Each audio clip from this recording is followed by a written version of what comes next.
जी, बड़ा गंभीर विषय है ये और ऐसे लगता है कि ये जो एंटी सेक्युलर फोर्सेस है उन्होंने बांग्लादेश कैप्चर कर लिया है और ये हमारे देश के लिए भी, हमारी सुरक्षा के लिए भी एक गंभीर विषय है। इस पर हमने ध्यान देना चाहिए क्योंकि अगर ऐसे यानी वहाँ पर माइनॉरिटीज़ पर अटैक्स हो रहे हैं या इस तरह के लोग वहाँ ताकतवर बन रहे हैं तो हमने इसके बारे में ज़रूर ध्यान देना चाहिए और पार्लियामेंट में इसकी चर्चा होनी चाहिए। बराबर से एक धोरण तय होना चाहिए। ये इतना सिंपल विषय नहीं है, नेशनल सिक्योरिटी से कंसर्न विषय है। कल पीएम ने बैठक ली कैबिनेट में कमेटियां और सिक्योरिटी पे और सारे टॉप मिनिस्टर्स वहाँ मौजूद थे, राजनाथ सिंह से लेकर फाइनेंस मिनिस्टर तक। ऑल पार्टी कंसेंसस होना चाहिए। हमारा देश कंसेंसस पे क्यों नहीं चलता है? सारे पार्टियों से मीटिंग करनी चाहिए प्राइम मिनिस्टर ने और सबके, ये नेशनल इंटरेस्ट की बात है, इसमें सबकी राय लेनी चाहिए। इन्होंने एक स्टेटमेंट देना चाहिए पार्लियामेंट के अंदर, पार्लियामेंट में डिस्कशन होना चाहिए। ये विषय बहुत गंभीर है और हम सबके देश का और अपनी सुरक्षा का विषय है। ऑल पार्टी मीटिंग अभी चल रही है, 10 बजे शुरू हुई थी। आप लोग यहाँ से कोई गया हुआ है? क्या है मुद्दा, क्या है, क्या किस मैसेज दिया गया? हमारे यहाँ से तो मुझे कोई कम्युनिकेशन है ऐसा नहीं लगता है। कौन सी मीटिंग चल रही है उसका मुझे अवेयरनेस नहीं है।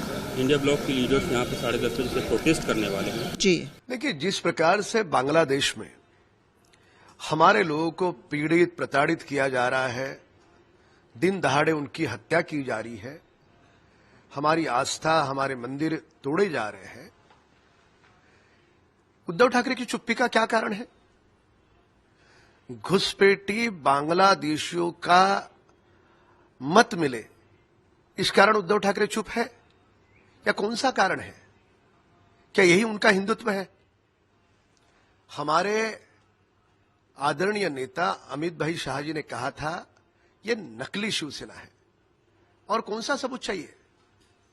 यह वही नकली शिवसेना है कि जिनके सांसद जीतने के बाद जिनके जुलूस में पाकिस्तान के झंडे, जो हमारा दुश्मन मुल्क है, उस पाकिस्तान के झंडे लहराए जा रहे थे। वो असली शिवसेना कैसी हो सकती है?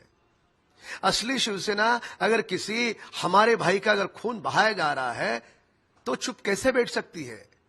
इस कारण केवल हम नहीं, देश कह रहा है यह नकली शिवसेना है। असली शिवसेना जब स्वर्गीय बाला साहब ठाकरे थे तब देश भर के नेता उनको मिलने आया करते थे। अब यह नकली शिवसेना है।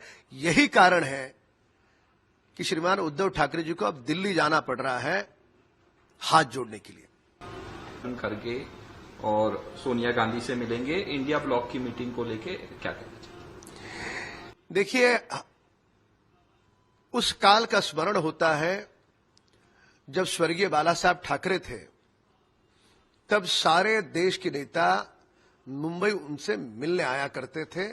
उस समय वह असली शिवसेना थी। अब यह नकली शिवसेना का दौर उद्धव ठाकरे के नेतृत्व में है। अब इनको मत्था टेकने के लिए दिल्ली जाना इनकी मजबूरी है। यह अंतर है। अब ये किससे मिले, क्या मिले, उनका निजी मामला है, पर यह अब असली शिवसेना नहीं रही। आम आदमी पार्टी ने कहा है कि असेंबली जो इलेक्शन है महाराष्ट्र में वो लड़ेंगे, मुंबई में भी जो 36 सीटें हैं उस पर भी आम आदमी की पार्टी चुनाव लड़ेगी। मन से भी कह चुके हैं राज ठाकरे के, वो भी सभी सीटों पर चुनाव लड़ेंगे। किस तरह से देखते हैं? देखिए, आम आदमी पार्टी ने जो ऐलान किया है, ये अघाड़ी जो इनकी बनी है महाराष्ट्र में, इसकी बिगाड़ी की शुरुआत हो गई। अब जैसे जैसे चुनाव समीप आएगा वैसे ये वसूलीबाज धीरे धीरे आपस में किस प्रकार से टूटते हैं, बिखरते हैं।